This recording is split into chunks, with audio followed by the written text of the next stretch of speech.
एक समय की बात है, एक बौद्ध भिक्षु अपने शिष्य के साथ घूमने के लिए निकले। बौद्ध भिक्षु को इधर उधर की बातें करना बिल्कुल भी पसंद नहीं था। कम बोलना और शांत रहकर अपनी काम से काम रखना उन महात्मा को पसंद था। लेकिन उनका शिष्य बड़ा ही बातूनी था। वह सारा दिन इधर उधर की बातें ही किया करता था और दूसरों की बातों में उसे बड़ा आनंद आता था। चलते चलते जब महात्मा और उनका शिष्य एक तालाब के पास से गुजर रहे थे, तब उन्होंने वहां के एक मछुआरे को पानी में जाल डाले मछली पकड़ते हुए देखा। शिष्य को यह बात बहुत बुरी लगी और वह मछुआरे को अहिंसा परमो धर्म का उपदेश देने लगा। लेकिन मछुआरा उसकी कोई बात भी समझने को तैयार ही नहीं था। पहले मछुआरा शिष्य के बात को टालता रहा, लेकिन जब शिष्य उसकी बात नहीं माना तो दोनों के बीच में लड़ाई झगड़ा शुरू हो गया। जब दोनों आपस में बहस कर रहे थे तब महात्मा आगे निकल गए। लेकिन जब महात्मा ने दोनों को आपस में झगड़ते हुए देखा तो वे वापस लौटे और अपने शिष्य को अपने साथ चलने के लिए कहा और शिष्य का हाथ पकड़कर महात्मा उसको अपने साथ ले गए। महात्मा ने शिष्य को कहा, बेटा, हमारा काम तो सिर्फ समझाना है, लेकिन भगवान ने हमें सजा देने के लिए यहाँ धरती पर नहीं भेजा है। शिष्य ने तब कहा, हे गुरुदेव, हमारे राजा को इस तरह के लोगों के बारे में अच्छी तरह से पता है।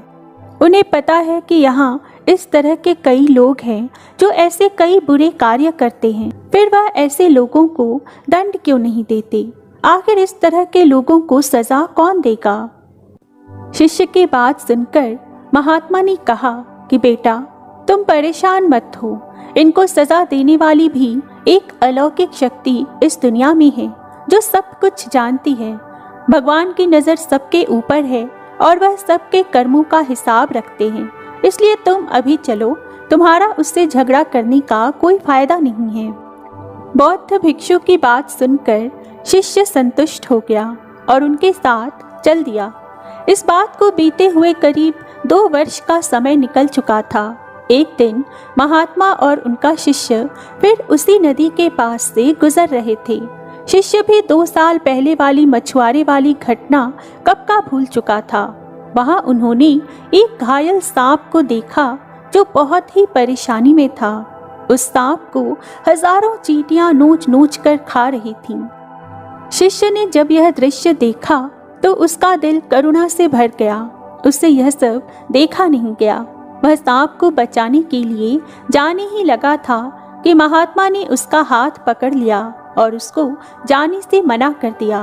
तब शिष्य ने गुरु से पूछा, आप मुझे सांप को बचाने के लिए क्यों नहीं जाने दे रहे? शिष्य की बात सुनकर महात्मा ने बड़े धैर्य से कहा, इस सांप को अपने कर्मों का फल भोगने दो। अगर तुमने इसको बचाने की कोशिश की तो इस बेचारे को अगले जन्म में फिर यह दुख भोगने ही पड़ेंगे, क्योंकि कर्म का फल सभी को भोगना ही पड़ता है। शिष्य ने महात्मा से पूछा कि हे गुरुदेव, इसने ऐसा कौन सा कर्म किया है जो यह इतना भयंकर कष्ट भोग रहा है? महात्मा ने तब कहा कि हे पुत्र, यह वही मछुआरा है जिसको तुमने 2 साल पहले मछलियों को ना मारने का उपदेश दिया था और वह तुम्हारे साथ लड़ने के लिए तैयार हो गया था। वह मछलियां ही यह चींटियां हैं जो इसको नोच नोच कर खा रही हैं। शिष्य महात्मा की बात सुनकर हैरान हो गया और उसने महात्मा से पूछा कि हे गुरुदेव, यह तो बड़ा ही अजीब सा न्याय है। महात्मा ने तब कहा, बेटा, इस दुनिया में स्वर्ग और नर्क के सारे दृश्य मौजूद हैं। तुम्हें इस धरती पर हर जगह ईश्वर के न्याय के नमूने देखने को मिल जाएंगे। इसलिए अपने कर्म को हमेशा याद रखना चाहिए, क्योंकि सच यही है कि जो हम करेंगे वह एक दिन हमें भोगना ही पड़ेगा। महात्मा ने कहा कि हमारे जीवन का हर पल बहुत ही कीमती है, इसलिए इस जीवन को बुरे कर्म करके हमें बर्बाद नहीं करना चाहिए। शिष्य को गुरुजी की बात अच्छी तरह से समझ में आ गई। दोस्तों, यदि हम अपने जीवन में बहुत ज़्यादा अच्छे कर्म करते हैं तो उसी के फलस्वरूप भगवान हमारे साथ न्याय करेंगे। इसलिए हमें जीवन में हमेशा अच्छे कर्म ही करते रहने चाहिए, क्योंकि अच्छे कर्म का फल भी हमें हमेशा अच्छा ही मिलता है और पाप की सज़ा किसी भी जन्म में हो, चाहे जाने या अनजाने में ही क्यों ना हो, हमें भुगतनी ही पड़ती है। कई बार ऐसा होता है कि प्रवचन तो सभी एक ही सुनते हैं, पर उसका मतलब सब लोग अलग अलग निकालते हैं। जिसके जितनी ज्ञान पाने की क्षमता होती है वो उतना ही ज्ञान पा सकता है। एक बार बुद्ध कहीं प्रवचन दे रहे थे। अपनी प्रवचन खत्म करते हुए उन्होंने आखिर में कहा, जागो, समय हाथ से निकला जा रहा है। सभा विसर्जित होने के बाद उन्होंने प्रिय शिष्य आनंद से कहा, चलो थोड़ी देर घूम कर आते हैं। आनंद बुद्ध के साथ चल दिए। अभी ये विहार के मुख्य दरवाजे तक ही पहुंचे थे कि एक किनारे रुककर खड़े हो गए। प्रवचन सुनने आए लोग एक एक कर बाहर निकल रहे थे, इसलिए भीड़ हो गई थी। अचानक उसमें से निकलकर एक स्त्री गौतम बुद्ध से मिलने आई। उसने कहा, तथागत, मैं नर्तकी हूँ। आज नगर सेठ के घर मेरे नृत्य का कार्यक्रम पहले से तय था, लेकिन मैं उसके बारे में भूल चुकी थी। आपने कहा समय निकला जा रहा है, तब मुझे तुरंत वह बात याद आ गई।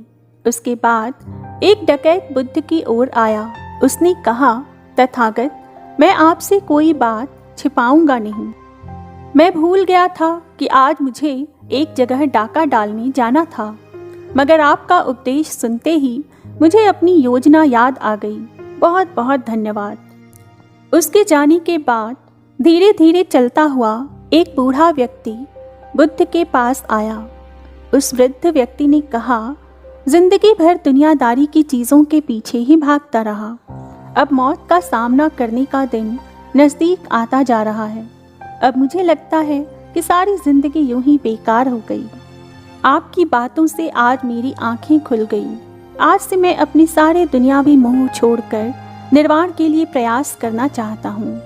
जब सब लोग चले गए तब बुद्ध ने कहा, देखो आनंद, प्रवचन मैंने एक ही दिया, लेकिन हर किसी ने उसका अलग अलग मतलब निकाला।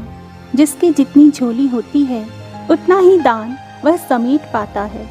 निर्वाण प्राप्ति के लिए भी मन की झोली को उसके लायक होना होता है। इसके लिए मन का शुद्ध होना बहुत ज़रूरी है। जो हमारी हर पल रक्षा करता है, जो हमारा सभी मुसीबतों में साथ देता है, जिसके सहारे हम जीते हैं, उसी परमात्मा को हम भूल जाते हैं। हमें उन्हें कभी भी भूलना नहीं चाहिए। एक बार एक राजा नगर भ्रमण करने के लिए निकला।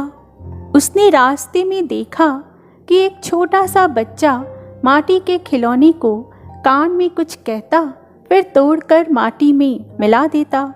राजा ने यह सब देखते ही बड़े अचरज से पूछा कि तुम ये सब क्या कर रहे हो?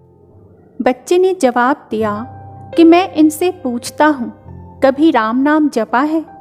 ये नहीं बोलते तो माटी को माटी में मिला देता हूँ।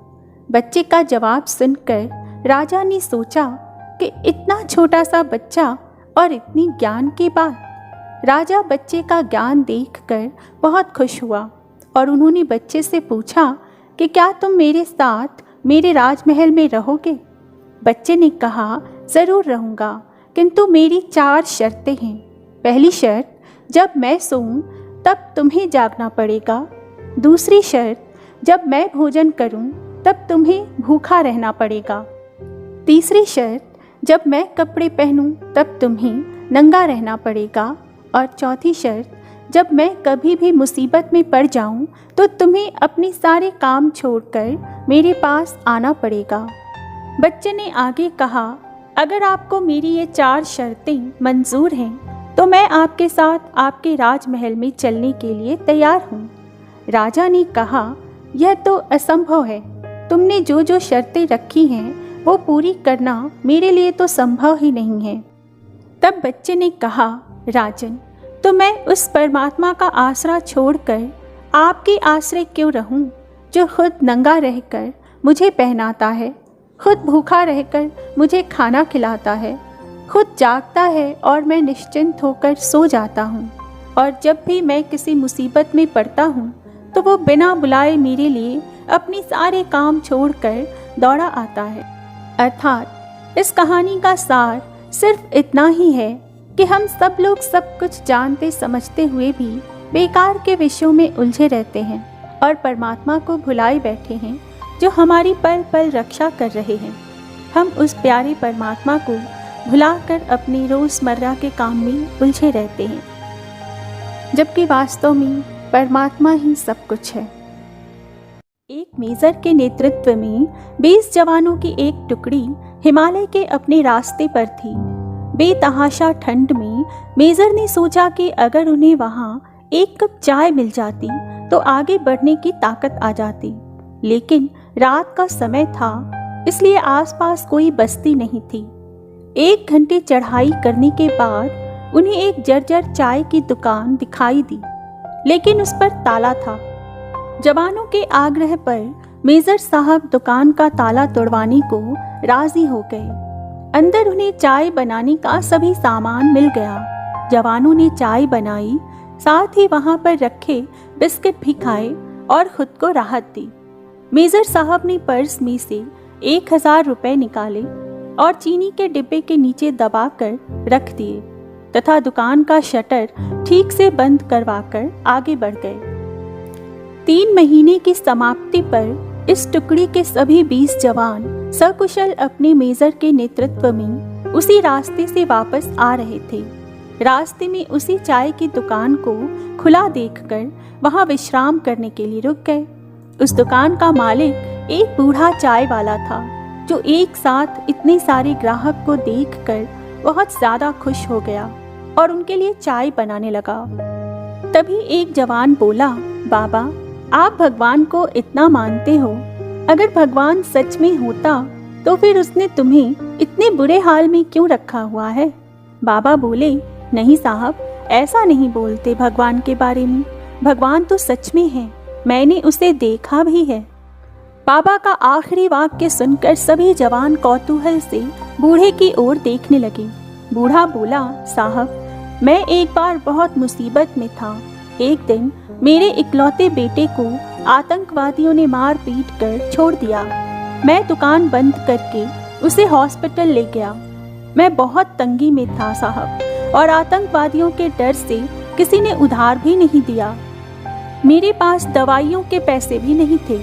उस रात साहब मैं बहुत रोया और मैंने भगवान से प्रार्थना की और मदद मांगी, और साहब उसी रात भगवान मेरी दुकान में खुद आए। मैं सुबह अपनी दुकान पर पहुंचा तो ताला टूटा देखकर मुझे लगा कि मेरे पास जो कुछ भी थोड़ा बहुत था वो भी सब लुट गया। मैं दुकान में घुसा तो देखा 1000 रुपए चीनी के डब्बे के नीचे भगवान ने मेरे लिए रखा हुआ है। उस दिन 1000 रुपए की कीमत मेरे लिए क्या थी शायद मैं बयान न कर पाऊं, लेकिन भगवान है साहब। और यह सुनकर वहां सन्नाटा छा गया। 20 जोड़ी आंखें मेजर की तरफ देख रही थीं, जिसकी आंख में उन्हें अपने लिए स्पष्ट आदेश था, चुप रहो। मेजर साहब उठे, चाय का बिल अदा किया और बूढ़े चाय वाले को गले लगाते हुए बोले, हाँ बाबा, मैं जानता हूँ भगवान है और तुम्हारी चाय भी शानदार थी। उस दिन उन सब ने पहली बार मेजर की आंखों में चमकते पानी के दुर्लभ दृश्य का साक्षात्कार किया। सभी धर्म ग्रंथों में परोपकार को श्रेष्ठ धर्म माना गया है। सही मायने में परोपकार से ही पुण्य फलित होता है। संत एकनाथ महाराष्ट्र के विख्यात संत थे। वह स्वभाव से अत्यंत सरल और परोपकारी थे। एक दिन उनके मन में विचार आया कि प्रयाग पहुंचकर त्रिवेणी में स्नान करें और फिर त्रिवेणी से पवित्र जल भरकर रामेश्वरम में चढ़ाएं। उन्होंने अन्य संतों के समक्ष अपनी यह इच्छा व्यक्त की। सभी ने हर्ष जताते हुए सामूहिक यात्रा का निर्णय लिया। एकनाथ सभी संतों के साथ प्रयाग पहुंचे। सभी ने त्रिवेणी में स्नान किया। उसके बाद अपनी अपनी कांवड़ में त्रिवेणी का पवित्र जल भर लिया। पूजा पाठ से निवृत्त होकर सबने भोजन किया, फिर रामेश्वरम की यात्रा पर निकल पड़े। संतों का यह समूह यात्रा के मध्य में ही था कि मार्ग में एक गधा दिखाई दिया। वह प्यास से तड़प रहा था और चल भी नहीं पा रहा था। सभी संतों के मन में दया उपजी, लेकिन उनके कांवड़ का जल तो रामेश्वरम के निमित्त था, इसलिए सबने अपने मन को कड़ा कर लिया। किंतु एकनाथ से रहा नहीं गया। उन्होंने तत्काल अपनी कांवड़ से पानी निकालकर गधे को पिला दिया। प्यास बुझने के बाद गधे को मानो नया जीवन प्राप्त हो गया। वह उठकर सामने घास चरने लगा। संतों ने एकनाथ से कहा, आप तो रामेश्वरम जाकर तीर्थ जल चढ़ाने से वंचित हो गए। तब एकनाथ बोले, ईश्वर तो सभी जीवों में व्याप्त है। मैंने अपनी कांवड़ से एक प्यासे जीव को पानी पिलाकर उसकी प्राण रक्षा की है। इसी से मुझे रामेश्वरम जाने का पुण्य मिल गया। वस्तुतः धार्मिक विधि विधानों के पालन से बढ़कर मानवीयता का पालन है, जिसके निर्वाह पर ही सच्चा पुण्य प्राप्त होता है। सभी धर्म ग्रंथों में परोपकार को श्रेष्ठ धर्म माना गया है। सही मायने में परोपकार से ही पुण्य फलित होता है। ईश्वर की सच्ची उपासना भी यही है। यही बात संत एकनाथ ने अपने आचरण से साबित की। सारे संत उनकी बात सुनकर उनके आगे नतमस्तक हो गए। कुछ लोगों को बड़ी परेशानी के साथ अपना गुजारा करते देखकर आप सोचते होंगे कि इसके जीने का क्या फ़ायदा, पर हमें किसी के भी जीवन के बारे में ऐसा नहीं सोचना चाहिए, क्योंकि इंसान की ज़िंदगी में सब दिन हमेशा एक से नहीं रहते हैं। इसलिए हमें किसी भी तरह का अभिमान नहीं करना चाहिए। एक बार एक व्यक्ति भीख मांगकर अपना गुजारा करता था। उसका वृद्ध शरीर इतना जर्जर हो चुका था कि उसकी एक एक हड्डी गिनी जा सकती थी। उसकी आंखों की ज्योति लगभग जा चुकी थी और शरीर में कुष्ठ रोग हो गया था। एक युवक रोज उस भिखारी को देखता। उसे देखकर युवक के मन में घृणा और दया के भाव एक साथ उमड़ते थे।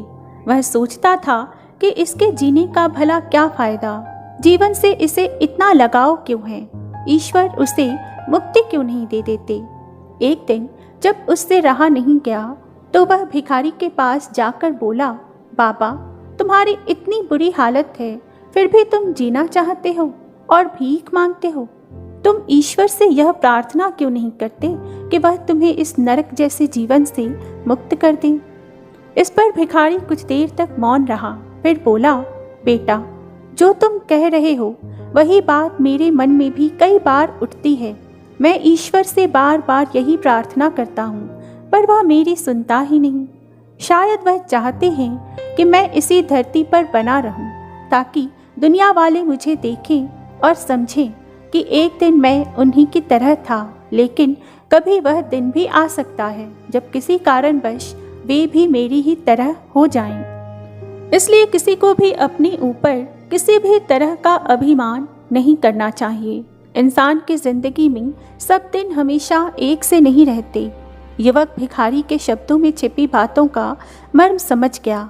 उसे लगा कि भिखारी ने उसकी आंखें खोल दी हैं। इसके बाद जीवन भर उसने फिर किसी के जीवन को हेय समझने की गलती नहीं की। जिंदगी की खूबसूरती बाहरी सुंदरता पर उतनी निर्भर नहीं करती जितनी इस बात पर कि आप बाहर के नज़ारे को कैसे देखते हैं। एक बार किसी बूढ़े किसान का घोड़ा भाग गया। पड़ोसी सांत्वना देने उसके घर पहुंचे और कहा, बहुत बुरा हुआ आपके साथ। पड़ोसी की बात सुनकर किसान ने कहा, हो सकता है। अगले ही दिन घोड़ा वापस आ गया। उसके साथ 3 और घोड़े भी थे। किसान का पड़ोसी फिर से उसके घर आया और कहा कि आश्चर्यजनक, किसान ने इस बार भी पहले जैसा ही कहा, हो सकता है। उसी दिन घोड़े की सवारी के दौरान किसान का बेटा गिर पड़ा और उसके एक पैर की हड्डी टूट गई। ये खबर जब उसके पड़ोसी को मिली तो वह एक बार फिर किसान के घर पर आया और कहने लगा कि ये हादसा आपकी बदकिस्मती के कारण हुआ है। इस बार भी किसान ने पड़ोसी को यही कहा, शायद, हो सकता है। इस घटना के अगले ही दिन सेना वाले गांव में जबरदस्ती युवाओं को भर्ती करने आए। किसान के बेटे के टूटे पैर को देखकर उसे भर्ती नहीं किया गया। जैसे ही यह बात उसके पड़ोसी को पता चली कि किसान के बेटे को सेना में भर्ती नहीं किया, तो वो तुरंत फिर से किसान के घर पर पहुंचा और कहने लगा, ये अच्छा हुआ। इस बार भी हर बार की तरह किसान का जवाब यही था कि हो सकता है ऐसा ही हो। दोस्तों, इस कहानी से हमें यह सीखने को मिलता है कि किसान का नजरिया बाकी सभी लोगों से अलग था, इसलिए वह सम व विषम दोनों स्थितियों में खुद को उनके अनुकूल बना लेता था। जिंदगी में समस्याओं की कमी नहीं होती, इनसे स्थायी तौर पर निपटने का एक सुंदर रास्ता यह है कि आप किसी भी घटना को देखने का तरीका बदल लें। हमें तटस्थ रहना सीखना चाहिए। अब्राहम लिंकन कहा करते थे, हम शिकायत कर सकते हैं कि गुलाब के फूल में कांटे हैं, और हम खुश भी हो सकते हैं कि कांटों में फूल हैं। आपके देखने का नजरिया आपके जीवन को कैसे प्रभावित करता है, इससे पहले उन अनुभवों पर विचार जरूरी है जो उसे प्रभावित करते हैं, और फिर उनसे उभरते हुए एक साफ नजरिया विकसित करना ही हमारा लक्ष्य होना चाहिए। ये कहानी 4 पक्के दोस्तों के बारे में है। ये 4 दोस्त एक साथ ही पढ़ाई करते थे और एक ही हॉस्टल में रहा करते थे। इन चारों का दिमाग बहुत तेज था, लेकिन ये अपने किसी भी काम को निरंतरता से नहीं करते थे। ये चारों किसी भी काम को पूरा आखिरी समय पर ही करते थे। पढ़ाई भी ये चारों परीक्षा के अगले दिन ही किया करते थे। इसी वजह से उनका कोई भी काम अच्छे से खत्म नहीं होता था और परीक्षा में भी उन्हें इतने अच्छे परिणाम नहीं मिलते थे। इसी हॉस्टल में एक शिक्षक ऐसे थे जो कि इन चारों दोस्तों को अच्छी तरह से जानते थे। शिक्षक जब भी इन्हें पढ़ाने आते थे, तब वे अपने साथ एक तांबे का लोटा रखते थे जिसमें वो पानी पिया करते थे। इस शिक्षक की एक आदत थी कि वो अपने तांबे का लोटा हर रोज मांजते थे। इसी वजह से उनका तांबे का लोटा हमेशा चमकता रहता था। एक दिन जब ये शिक्षक हर रोज की तरह अपना तांबे का लोटा मांज रहे थे, तब इन चारों दोस्तों ने शिक्षक को देखा और उनके पास जाकर उनसे पूछा कि गुरुजी, आप यह लोटा हर रोज क्यों मांजते हो? इसे हफ्ते में या महीने में एक बार मांजो तो भी क्या फर्क पड़ने वाला है। शिक्षक ने पहले इन चारों की बात ध्यान से सुनी और फिर कहा, तुम चारों शायद सही ही कह रहे हो। मुझे यह तांबे का लोटा हर रोज नहीं मांजना चाहिए। ठीक है, अब से मैं इसे हफ्ते में सिर्फ एक बार ही मांजा करूँगा। फिर शिक्षक ने कहा, अच्छा सुनो, क्या तुम मेरे लिए एक काम कर सकते हो? चारों ने कहा, हाँ बिल्कुल। तुम इसे हफ्ते में एक बार मांज दोगे? चारों ने खुशी खुशी इस काम के लिए हाँ कर दिया। एक हफ्ते के बाद शिक्षक ने अपना तांबे का लोटा इन चारों को मांजने के लिए दिया।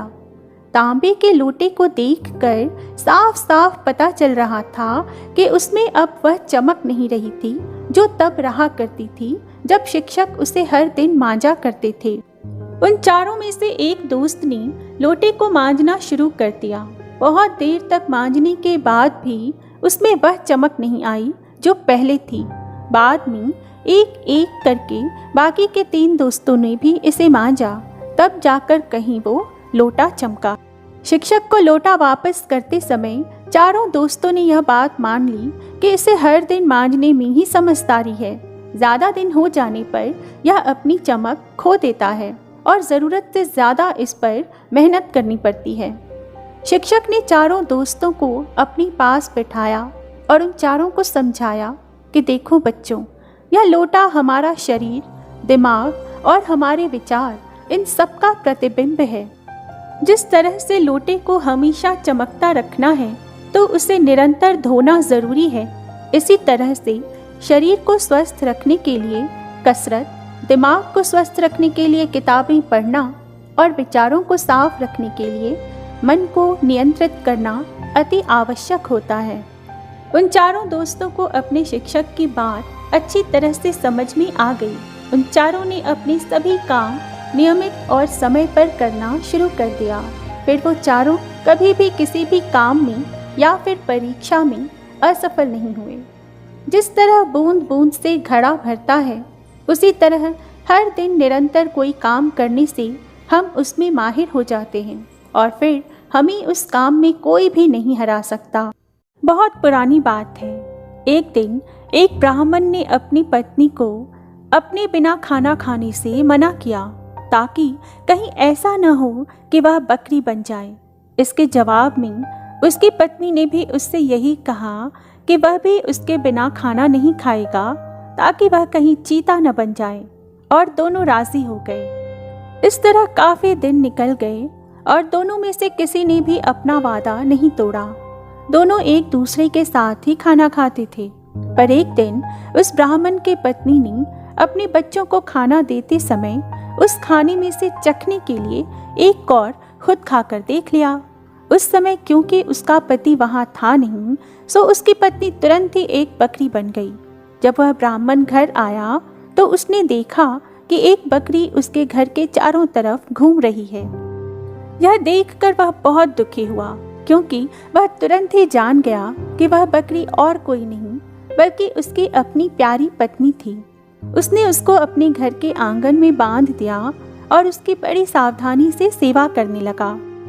कुछ सालों के बाद उसने दूसरी शादी कर ली, पर उसकी दूसरी पत्नी उसकी पहली पत्नी के बच्चों के साथ बिल्कुल भी अच्छा व्यवहार नहीं करती थी। वह तो उनको खाना भी बहुत कम देती थी। वे बच्चे बेचारे बहुत परेशान रहते थे। उनकी बकरी माँ उनकी शिकायतों को सुनती रहती, पर वह बेचारी भी कुछ कर नहीं सकती थी। उन बच्चों की माँ ने यह भी देखा कि उसके बच्चे दुबले होते जा रहे हैं। इसीलिए एक दिन उसने अपने बच्चों में से एक बच्चे को अपने पास बुलाया और उससे दूसरों को भी यह बात चुपचाप बताने के लिए कहा कि जब भी उनको भूख लगे तो वे एक डंडी से उसके सींगों को मारें। ऐसा करने से उसके सींगों में से कुछ खाना निकल आएगा जिसे वे खा सकते थे। बच्चों ने ऐसा ही किया। अब जब भी उनको भूख लगती तो वे अपनी बकरी माँ के सींगों में डंडी मारते और इससे उनमें से कुछ खाना निकल आता और वे उसको खाकर अपना पेट भर लेते। इससे धीरे धीरे उनकी तंदुरुस्ती अच्छी होने लगी। पर यह तो उस सौतेली माँ की उम्मीदों के खिलाफ हो रहा था। उसके सौतेले बच्चे तो बजाय दुबले होने के और ज़्यादा तंदुरुस्त होते जा रहे थे, जबकि वह खुद उनको बहुत कम खाना देती थी। वह उनको इतना तंदुरुस्त देखकर बहुत ही ताज्जुब में पड़ गई कि भला यह सब कैसे हो रहा था। कुछ समय बाद उस ब्राह्मण की दूसरी पत्नी ने एक एक आँख की बेटी को जन्म दिया। वह अपनी उस कानी बेटी को बहुत प्यार करती थी और उसकी किसी भी ज़रूरत को तुरंत ही पूरा करने को तैयार रहती थी, जिसको वह समझती थी कि वह उसको चाहिए। कुछ दिनों के बाद जब वह लड़की काफ़ी बड़ी हो गई, चलने फिरने लगी, बोलने चालने लगी, अच्छी तरह बात करने लगी, तो उसकी माँ उसको दूसरे बच्चों के साथ बाहर खेलने के लिए भेजने लगी। उसने उसको यह भी कहा कि वह अपने बड़े भाई बहनों पर निगाह रखे कि वे कब और कैसे खाते पीते हैं। लड़की ने कहा ठीक है। वह लड़की उनके साथ सारे दिन रही और उसने वह सब कुछ देखा जो उनके साथ हुआ। यह सुनकर कि बकरी उसके सौतेले बच्चों को खाना दे रही थी, वह दूसरी पत्नी बहुत गुस्सा हुई। उसने तुरंत तय कर लिया कि वह उस बकरी को जल्दी से जल्दी मरवा देगी। एक दिन उसने बहाना किया कि वह बहुत बीमार है और अपने इलाज के लिए एक हकीम को बुलवाया। उसने उस हकीम को रिश्वत दी और कहा कि वह उसके लिए दवा के तौर पर बकरी का मांस खाने के लिए बताए। उस हकीम ने ऐसा ही किया। ब्राह्मण अपनी पत्नी की बीमारी के लिए बहुत ही ज़्यादा चिंतित था और हालांकि वह बकरी को बिल्कुल भी मारना नहीं चाहता था, फिर भी वह अपनी दूसरी पत्नी को ठीक करने के लिए उस बकरी को मारने के लिए तैयार हो गया। पर यह सुनकर उसकी पहली पत्नी के छोटे छोटे बच्चे बहुत रोए। वे बहुत दुखी होकर अपनी बकरी माँ के पास गए और उसको जाकर सब बताया। उनकी माँ ने कहा, मेरे प्यारे बच्चों, रो नहीं। जो जिंदगी मैं जी रही हूँ, ऐसी जिंदगी से तो मर जाना ही अच्छा है। रो नहीं। मुझे तुम्हारे खाने को लेकर कोई दुख नहीं है, क्योंकि अगर तुम मेरा कहा करोगे तो खाना तो तुमको उसके बाद भी मिलता रहेगा। मेरे मरने के बाद तुम लोग मेरी हड्डियाँ इकट्ठी कर लेना और उनको किसी ऐसी जगह दबा देना जहाँ उनको कोई ढूंढ ना सके। फिर जब भी तुमको भूख लगे तुम वहाँ आ जाना और तुमको वहाँ खाना ज़रूर मिलेगा। उस बकरी ने उनको यह सलाह बड़े समय से दे दी थी, क्योंकि जैसे ही उसने अपनी बात ख़त्म की उसके बच्चे वहाँ से गए ही थे कि तभी एक कसाई अपना बड़ा सा चाकू लेकर वहाँ आ पहुँचा और उसने उस बकरी को मार दिया। उस बकरी के शरीर को टुकड़ों में काट कर पका दिया गया। ब्राह्मण की पत्नी ने उस बकरी के मांस को खाया, पर बच्चों को केवल हड्डियां ही मिली। बच्चों ने उन हड्डियों का वही किया जो उनकी बकरी माँ ने उनसे करने के लिए कहा था। उन्होंने उसकी हड्डियां एक ऐसी जगह दबा दी जहां उन्हें कोई ढूंढ ही नहीं सकता था। जब उनको खाने की ज़रूरत होती तो वे वहां जाते और उन हड्डियों से खाना मांग लेते और उनको खाना मिल भी जाता। सो अब उनको फिर से खाना रोज और खूब मिल रहा था। अब वे भूखे भी नहीं रहते थे। उनकी तंदुरुस्ती फिर से ठीक होती जा रही थी। उस बकरी के मर जाने के कुछ समय बाद ब्राह्मण की पहली पत्नी की एक बेटी पानी के नाले में अपना चेहरा धो रही थी कि उसके नाक की लौंग खुल गई और पानी में गिर गई। एक मछली पानी के साथ साथ उसको भी पी गई। अब हुआ यह कि एक मछियारे ने वह मछली पकड़ ली और राजा के रसोइये को बेच दी।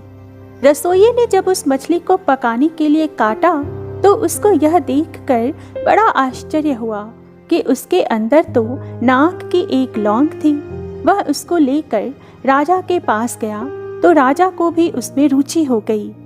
राजा ने अपने राज्य में यह मुनादी पिटवा दी कि जिस किसी की भी नाक की लौंग खो गई हो वह उसको राजा से आकर ले जाए।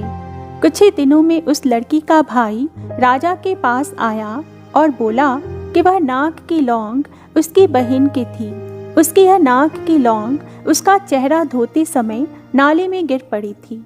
राजा ने उस लड़की को बुलाया तो वह उसकी सुंदरता और अच्छा व्यवहार देखकर इतना प्रभावित हुआ कि उसने उससे शादी कर ली और उसके परिवार की भी खूब सहायता की।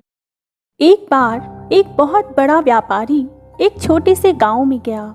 उसका मकसद होता है कि उस गांव में एक बड़ी सी फैक्ट्री लगाएगा। वह एक ऐसी जगह पर पहुंच गया जहां पर उसके सामने एक नदी थी और उस नदी के सामने ही वह गांव था। अब उसके सामने दो रास्ते थे।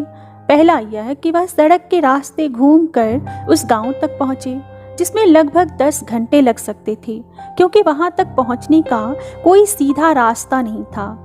दूसरा रास्ता यह था कि वह एक नाव में बैठकर नदी के रास्ते उस गांव तक पहुंच जाए, जिसमें केवल 20 मिनट ही लगते। अतः अपना समय बचाने के लिए उसने उस नाव के जरिए गांव तक पहुंचने का फैसला किया। वह नाव बहुत ही छोटी सी थी, जिसमें एक तरफ वह आदमी बैठा था जो नाव चला रहा था और दूसरी तरफ वह बहुत बड़ा व्यापारी बैठा था। नाव में बैठने के थोड़ी देर बाद ही व्यापारी ने नाव वाले से पूछा, तुझे पता है तेरी नाव में कौन बैठा है? तो नाव वाले ने बड़े भोलेपन से कहा, नहीं साहब, मैं नहीं जानता। तब व्यापारी ने कहा, अरे तू अखबार नहीं पढ़ता है क्या? मेरी फोटो हर दूसरे तीसरे दिन अखबार में छपती रहती है।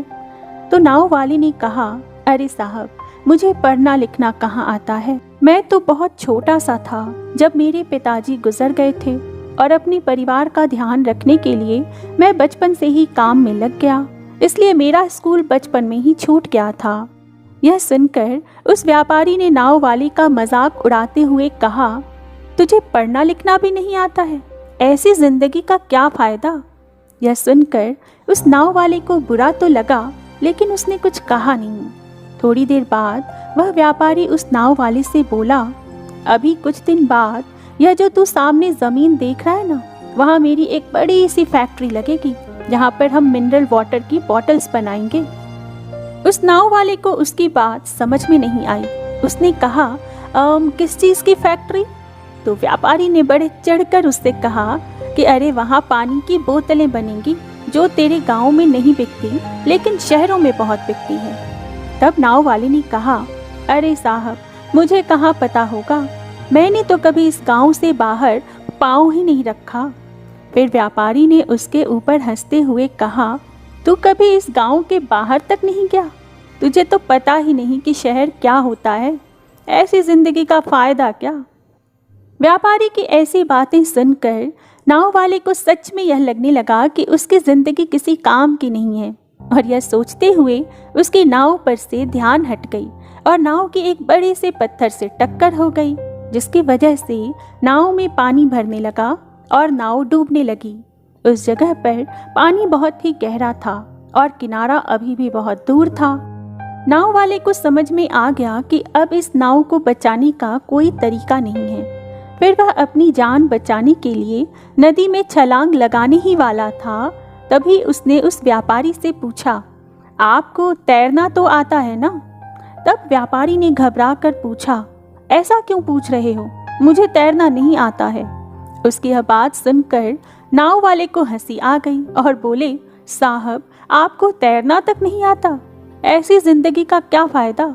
और यह सुनकर उस व्यापारी को अपनी गलती का एहसास हुआ और वह हाथ जोड़कर नाव वाले से बोला, तुम जो मांगोगे मैं तुम्हें वह दूंगा, बस मेरी जान बचा लो।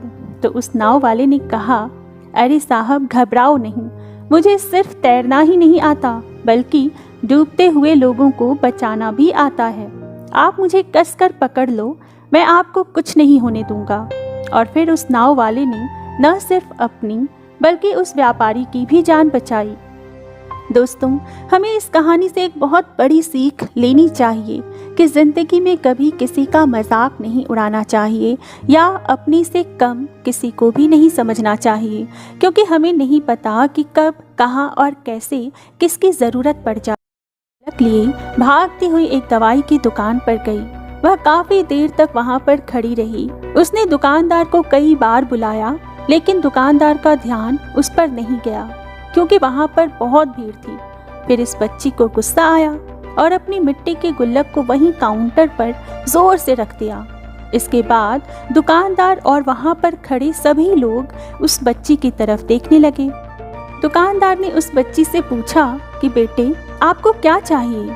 तो वह बड़े ही भोलेपन से बोली, मुझे एक चमत्कार चाहिए। यह सुनकर दुकानदार को कुछ भी समझ में नहीं आया और ना ही वहां पर खड़े लोगों को कुछ समझ में आया। सभी उसकी तरफ देखने लगे। फिर दुकानदार ने उससे कहा कि बेटे, चमत्कार तो यहाँ पर नहीं मिलता।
एक मनचला सौदागर दूर दूर के देशों से व्यापार करता था। जहाँ जो चीज़ सस्ती देखता खरीद लेता और दूसरे मुल्कों में जाकर अधिक मूल्य में बेच देता।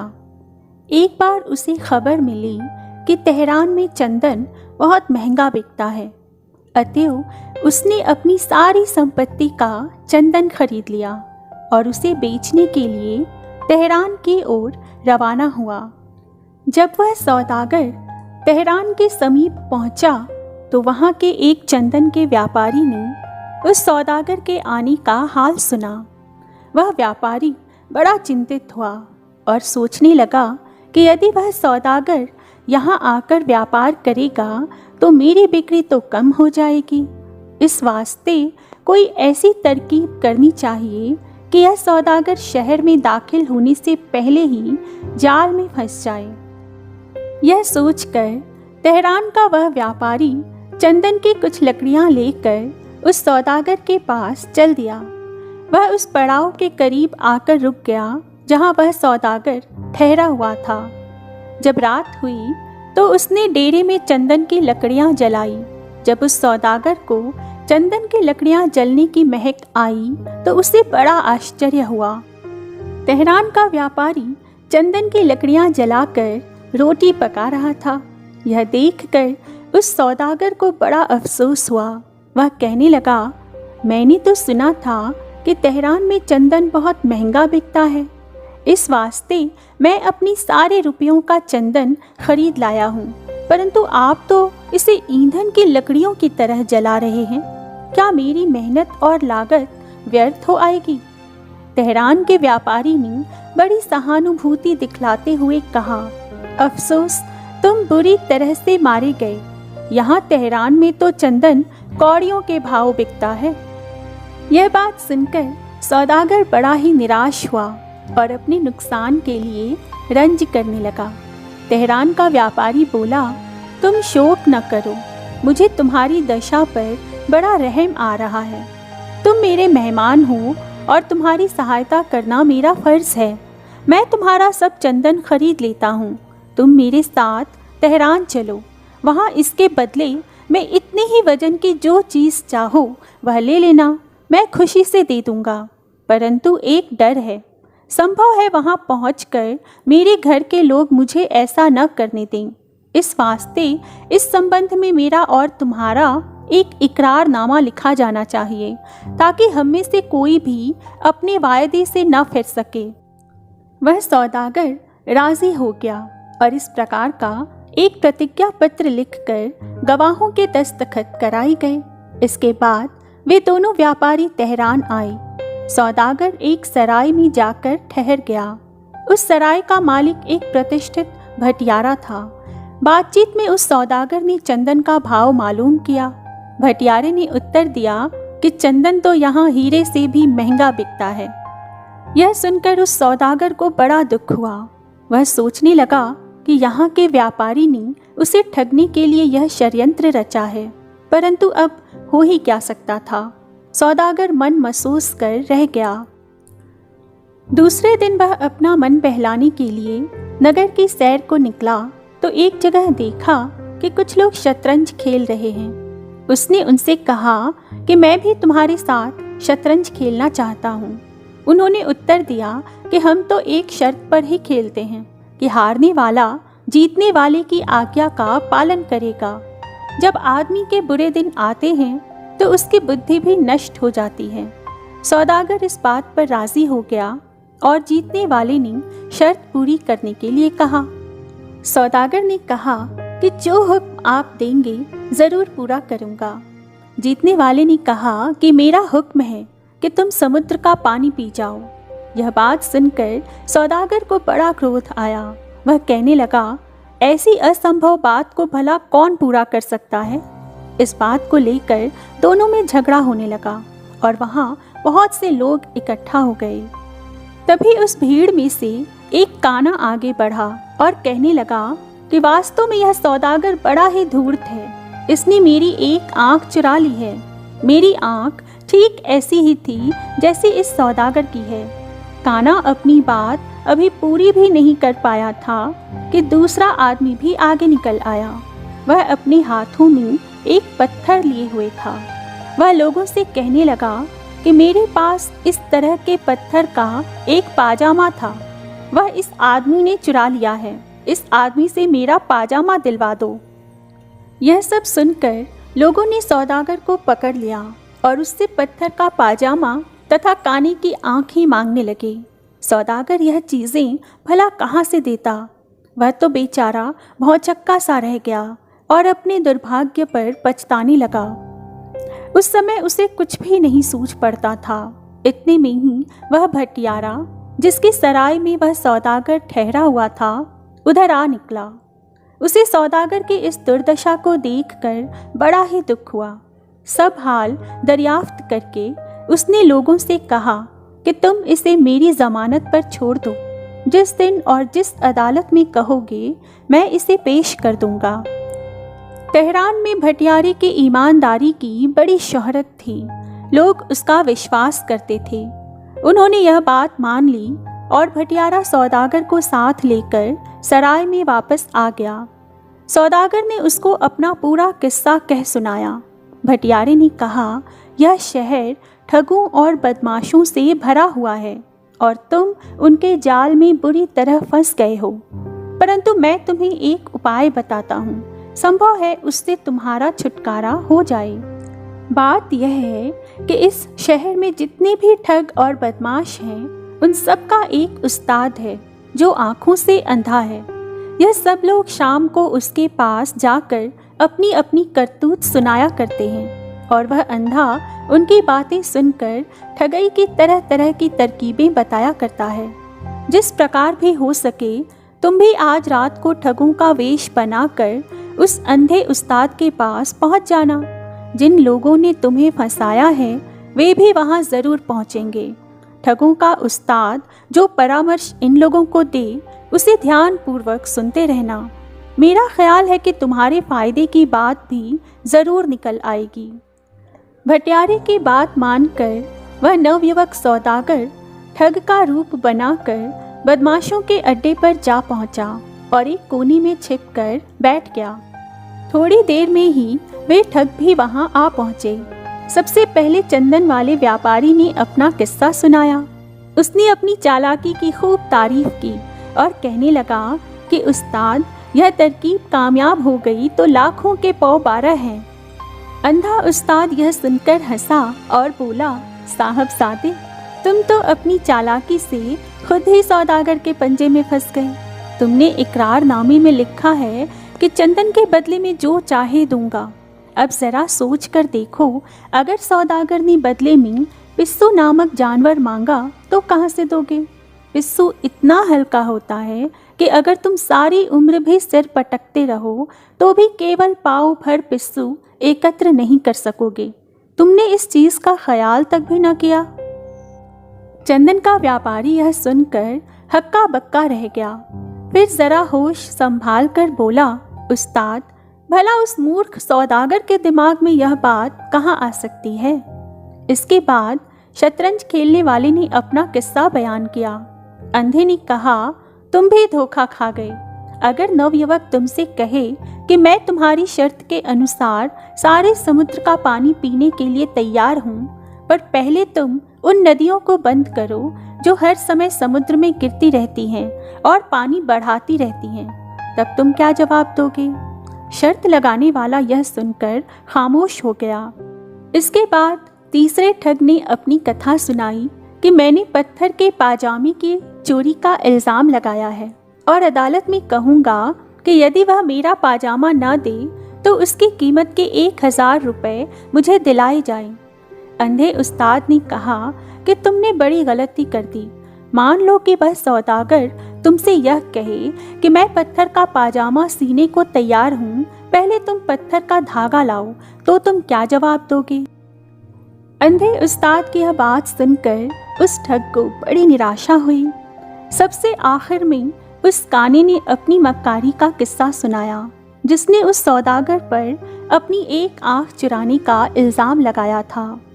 अंधे उस्ताद ने कहा, तुम तो बड़ी भारी मुसीबत में फंस गए। अगर वह सौदागर तुमसे कहने लगे कि यदि तुम्हारा दावा सच है तो पहले तुम अपनी दूसरी आंख बाहर निकालो, मैं अपनी एक आंख निकाल कर उसके साथ तौलूंगा, और अगर आंखों का वजन ठीक हुआ तो मैं अपनी आंख तुम्हें दे दूंगा, अन्यथा तुम्हारा दावा झूठा है। कानी ने यह बात सुनी तो उसके तो होश उड़ गए। वह सोचने लगा कि कहीं इस झगड़े में मेरी दूसरी आंख भी न चली जाए। इसके बाद सभी बदमाश मशवरा करने लगे और फिर सोच समझकर बोले, उस्ताद, वह सौदागर बिल्कुल मूर्ख है। ऐसी बुद्धिमानी के सवाल करने की उसमें समझ ही कहाँ है। हम उस पर दावे जरूर करेंगे, आगे जो ईश्वर की मर्जी होगी होगा तो वैसा ही। अंधे उस्ताद ने कहा, तुम्हारे बयानों में जो कमजोरियां हैं वे मैंने तुमको अच्छी तरह बता दी हैं। अब तुम्हें अधिकार है, जो चाहो सो करो। भोला सौदागर सब बातें सुनता रहा और फिर सराय में लौट आया। नियत तिथि पर भटियारा सौदागर को साथ लेकर अदालत में हाजिर हुआ। काजी ने सबसे पहले चंदन के व्यापारी का मामला पेश किया और सौदागर से दरियाफ्त किया कि तुम इसके बारे में क्या कहना चाहते हो। सौदागर ने कहा कि मैं अपने वायदे के अनुसार चंदन देने के लिए तैयार हूँ, परंतु इसके बदले में इसी वजन का पिस्सू नामक जानवर मुझे दिलाया जाए। काजी ने तेहरान के सौदागर की ओर देखकर कहा कि यह सौदागर बेईमान नहीं है, यह प्रतिज्ञा पत्र के अनुसार माल देने के लिए तैयार है। अब तुम अपने वायदे के अनुसार चंदन के बराबर पिस्सू तौल दो। जितना चंदन उसके पास है सब तुम्हें दिलवा दिया जाएगा। तेहरान के व्यापारी ने यह बात सुनी तो उसके तो होश ही उड़ गए। अंधे उस्ताद ने जो बात कही थी बिल्कुल वही बात सामने आई। उसने काजी से गिड़गिड़ा कर कहा कि मैं अपनी दावे को वापस लेता हूँ। नवयुवक सौदागर जिस भी कीमत पर चाहे अपनी चंदन को बेच सकता है। काजी ने कहा कि तुमने अपनी प्रतिज्ञा का पालन नहीं किया और इस भोले सौदागर को मुफ्त में ही तंग किया, इसलिए तुम पर 2000 रुपये जुर्माना किया जाता है, जिसमें से आधी रकम सौदागर को दी जाएगी। तेहरान का व्यापारी बहुत रोया गिड़गिड़ाया, परंतु न्यायप्रिय काजी ने उसकी एक न सुनी और जुर्माने के रुपए वसूल करके उनमें से 1000 रुपये सौदागर को दिलवा दिए। अब दूसरे आदमी की पेशी हुई। वह डरता कांपता सामने आया। उसने पत्थर के कुर्ते और पाजामे की चोरी का इल्ज़ाम सौदागर पर लगा दिया। उस भोले सौदागर ने काजी से कहा, हुजूर, यह आदमी बिल्कुल झूठ बोल रहा है। मैंने इसका कुर्ता और पाजामा कुछ भी नहीं चुराया। मेरी राय में तो पत्थर का पाजामा और कुर्ता बन ही नहीं सकता, और अगर बन सकता है तो यह मुझे पत्थर का धागा यह चीज़ें सिलवाने के लिए दिला दे। काजी ने उस आदमी से पत्थर का धागा लाने को कहा, परंतु पत्थर का धागा आता कहाँ से? वह आदमी कुछ भी जवाब न दे सका और काजी के भय से थर थर कांपने लगा। काजी मुंसिफ तो था ही, परंतु स्वभाव से भी बड़ा कठोर था। उसे इस आदमी की धोखेबाजी मालूम हुई तो बड़ा क्रोध आया। उसने हुक्म दिया कि इस बदमाश को हवालात में बंद करके 20 कोड़े लगवाओ। सिपाही उसे पकड़कर जेल खाने में ले गए। अब की बार काना खड़ा हुआ और अपनी आंखों की चोरी का दावा पेश किया। भोले सौदागर ने कहा, अन्नदाता, यह भी मेरे ऊपर झूठा इल्ज़ाम लगाता है। श्रीमान, खुद सोचकर देखें कि भला कहीं आंख भी चुराई जा सकती है, और अगर इसका दावा सच्चा ही है तो मैं आंख देने के लिए तैयार हूँ, पर पहले यह अपनी दूसरी आंख निकाल कर सामने रखे, फिर मैं अपनी आंख निकाल कर इसकी आंख के साथ तोलूंगा। अगर दोनों आंखों का वजन एक ही हुआ तो मैं वह बड़ी खुशी से दे सकता हूँ, वरना इसे झूठ बोलने का उचित दंड दिया जाए। काजी ने कानी की आंख निकालने का हुक्म दे दिया। यह हुक्म सुनकर कानी के तो होश उड़ गए। दूसरे की आंख के लालच में अपनी आंख भी जा रही थी। वह काजी के पैर पकड़कर रोने लगा और माफ़ी मांगने लगा। काजी ने सिपाहियों से कहा कि इसको भी 20 कोड़े लगाओ, और अगर आगे से यह कोई हरकत करे तो आजन्म कैद में रखा जाए। सबसे आखिर में शर्त लगाने वाला खड़ा हुआ और सौदागर से अपनी शर्त पूरी करने के लिए कहा। सौदागर ने काजी से कहा, सरकार, यह आदमी भी ठगों की मंडली में से ही एक है। इसने धोखा देकर मुझसे ऐसी कठिन शर्त करा ली है, परंतु मैं इस असंभव शर्त को भी पूरा करने के लिए तैयार हूँ। पहले आप इससे उन समस्त नदियों का पानी रुकवा दें जो समुद्र में गिरती रहती हैं। यदि यह पानी बराबर उसी तरह समुद्र में गिरता रहा तो मैं क्यों कर पी सकूंगा। काजी ने उससे कहा कि सौदागर बिल्कुल ठीक कहता है, तुम पहले नदियों का पानी रोको, बाद में सौदागर से पानी पीने के लिए कहा जाएगा। उसने यह सुना तो पसीना आ गया और आंखें मींचकर काजी की अदालत में लेट गया।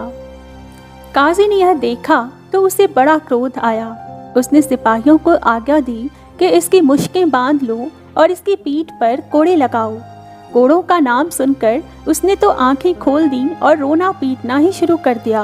वह बार बार अपने कान पकड़ता था और कहता था कि आइंदा कभी किसी के साथ धोखा नहीं करूँगा, परंतु काजी अपने हुक्म पर अटल था। सिपाही उसको बांधकर जेल में ले जाने लगे। सौदागर एक अत्यंत ही उच्च कुल का सज्जन था। उसे बड़ी ही दया आई। वह काजी से कहने लगा, हुजूर, इन लोगों को जो कुछ भी मेरे साथ करना था वह तो कर चुके।